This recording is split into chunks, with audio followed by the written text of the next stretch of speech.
dia de hoje está indo tremendo, está em plena celebração de nos Corpus Viring 37 anos e está indo tremendamente bom. Tem boa acolhida aqui na Schieten na Vaderpit.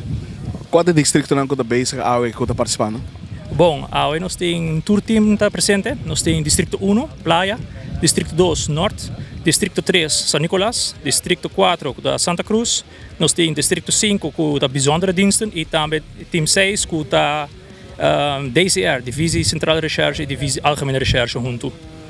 Desde que hora sai começar e que hora lo terminava?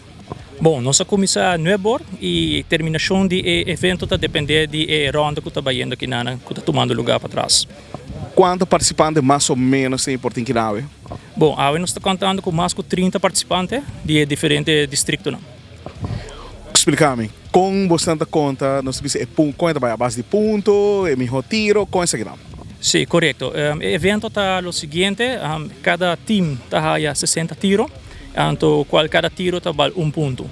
Dependendo do tirador, se ele logra dar o sticker orange, que também é bullseye, e puntuagem lo multiplica com a suma de número de schijf. Esta se schijf 1, então a diferença, schijf 2 é o mal com 2, e assim dependendo do número, e conteio e puntuagem está subi. E tem agora aqui qual distrito de Sunga do Baiano que elite?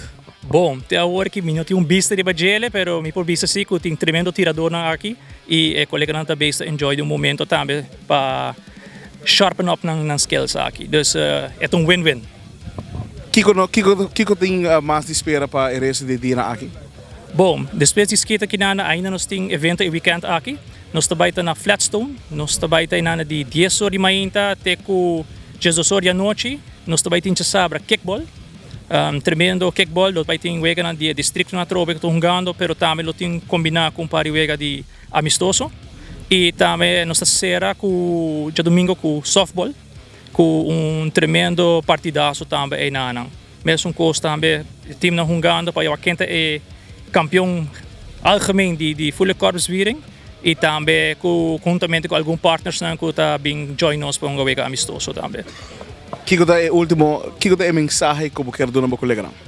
Bom, na minha colega na tour, me quero para você chegar em massa na feld para bem apoiar o time, apoiar o distrito, mostrar a união que nós temos no corpo policial e também no pueblo general, bem enjoy junto conosco para sobrar nossa servidora do pueblo para você na nossa trabalho. Esse evento que nós enjoy, nós queremos para você também expressar junto conosco e passar tempo conosco.